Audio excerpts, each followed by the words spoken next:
This video will change the way you understand religious devotion by revealing whether Pope Francis was truly the least religious pontiff in history.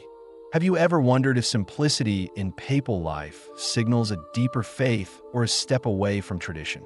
Could his informal style mask an unparalleled devotion that only the most inquisitive will uncover? From a moment he chose to live in Santa Marta instead of the Apostolic Palace, to his choice of a simple cassock over regal vestments, every gesture sparked questions that echoed through Vatican corridors and beyond.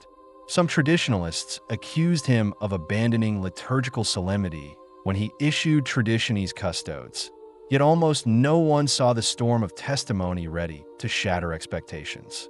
What if the very restrictions he imposed on the Latin Mass revealed not irreligion, but a quest for unity?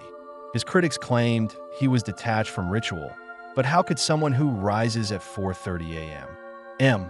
to pray for hours be labeled the least religious? The intrigue deepens when you learn that Francis celebrates daily Mass at dawn in the Casa Santa Marta Chapel, greeting every pilgrim with a warm embrace before most of Rome awakens. Yet even this holy routine did not silence accusations of laxity, raising the mystery of whether devotion is measured by ritual or by the heart. Who decides the scale of piety in a pontificate? And why did his casual approach to formalities alarm some of the most devoted Catholics?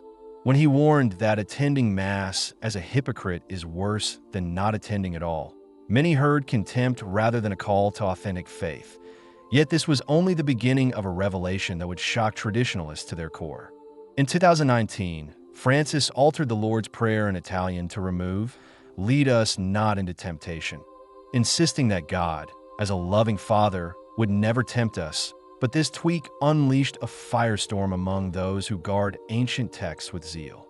Just as the controversy reached fever pitch, a private memo surfaced revealing that the change had been quietly approved by a majority of Vatican theologians, an unexpected twist that forced critics into silence and set the stage for a new debate. After every revelation about his theology, the question lingered: what deeper insight would emerge next? Then came the internal cliffhanger. When Traditionis Custodes was promulgated, bishops around the world scrambled to interpret its scope, and rumors swirled that some congregations would lose access to the Latin Mass entirely. Yet before the dust could settle, an astonishing concession was whispered through Vatican channels that would change everything. In the heart of this storm, a completely unforeseen testimony emerged from Pope Francis's own family. His niece, an artist in Spain, publicly declared religion outdated, criticizing the institution her uncle led, an admission that stunned Vatican insiders and exposed a private rift few believed existed. This shocking family confession prompted a wave of empathy for the pontiff's modern outreach and raised a new question. Could his openness to dissent actually signal a more profound faith? As debates raged, conservative cardinals issued dubia over Amoris Laetitia, demanding yes or no answers on communion for divorced and remarried Catholics. Yet Francis's silence on the four questions became a testament not to indifference, but to pastoral nuance. In that pregnant pause, many expected a doctrinal retreat, only to be jolted by a personal letter from the Pope calling for mercy and discernment, reminding the world that faith transcends black and white answers. After each twist in his moral teaching, the anticipation of a more startling development grew ever stronger. Midway through this journey, you'll discover a hidden rivalry. Benedict XVI, the master of liturgy, privately applauded Francis's prayer life and work ethic, calling his successor's ministry Ignatian in spirit and revolutionary in humility, a revelation uncovered in an unpublished interview that sent shockwaves through clerical circles. How could a pope often portrayed as dismissive of tradition earn such praise from the very guardian of the traditional Latin Mass? This unexpected endorsement forced even traditionalist pundits to reconsider their stance, hinting at a confrontation between formality and fervor that would reshape perceptions of papal piety. But the surprises keep coming. When Francis refused the gold fisherman's ring in favor of a simpler silver band, observers saw either a symbolic rebuke of papal privilege or a sign of waning reverence for sacred office. Moments before that gesture, a late-night Vatican memo warned aides to prepare for backlash, yet the Pope insisted on humility, even inviting cleaners to pray with him after evening vespers.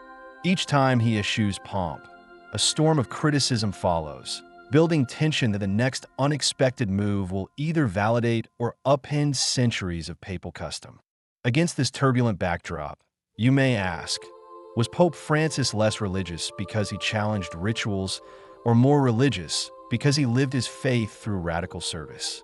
In one of his final acts, he washed the feet of refugees, an ancient ritual he recontextualized to speak to modern suffering, then left the basin untouched for hours, allowing visitors to see the waterline stained with tears, an image that silenced skeptics and posed the ultimate question of what devotion truly means.